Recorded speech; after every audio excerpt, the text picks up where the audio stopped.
এই দেখেন মোবাইল হয়নি।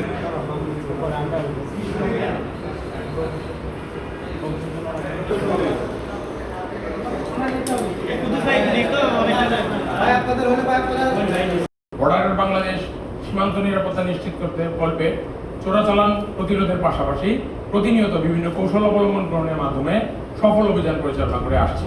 জয়পুরহাট ব্যাটালিয়ন 20 বিজিবি এর অধীনে আমি লেফটেন্যান্ট কর্নেল মোহাম্মদ লতিফুল বারী আমার নেতৃত্বে পদ্ম 3রা জুলাই 2026 তারিখ একটি বিশেষ টহল দল ব্যাটালিয়ন সদর হতে এবং হাটখোলা বিওপির দায়িত্বপূর্ণ এলাকার নিয়মিত টহল কর্তৃক একটি বিশেষ অভিযানের তথ্য আমরা আনুমানিক 0432 ঘটিকায় পেয়ে থাকি। এরই আলোকে আমরা উক্ত অভিযানটি পরিচালনার লক্ষ্যে আনুমানিক 0920 ঘটিকায় একজন অজ্ঞাত ব্যক্তি যে ধান খেতে কাজ করার উদ্দেশ্যে উক্ত এলাকায় গমন করে পূর্ববর্তী প্রাপ্ত তথ্যের ভিত্তিতে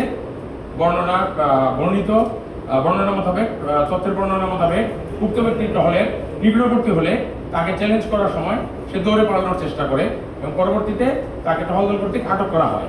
টহলদল কর্তৃক জিজ্ঞাসাবাদে আতঙ্কিত ব্যক্তি অধিকতর জিজ্ঞাসাবাদ ও তল্লাশির মাধ্যমে এক পর্যায়ে স্বর্ণের বার বহনের বিষয়টি স্বীকার করে এবং ধান ক্ষেতের কাদার মধ্যে লুকায়িত অবস্থায় পলিথিন দ্বারা মোড়ানো 10টি স্বর্ণের বার উক্ত টহলদল কর্তৃক উদ্ধার করা হয়। উদ্ধারকৃত 22 ক্যারেট স্বর্ণের বারটি 10টি বারের সর্বমোট ওজন 101 ভরি 9 আনা 3 রতি আনুমানিক, যার ওজন 1 কেজি 185 গ্রাম।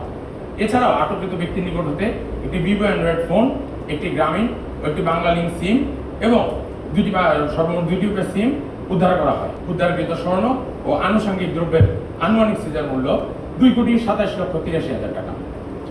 বিজিবি কর্তৃক মাদক ও চোরাচালান প্রতিরোধমূলক জিরো টলারেন্স নীতির বাস্তবায়নের পাশাপাশি এই অভিযানে ভবিষ্যতেও অব্যাহত থাকবে। পাশাপাশি সীমান্ত এলাকায় চোরাচালান, মাদকদ্রব্য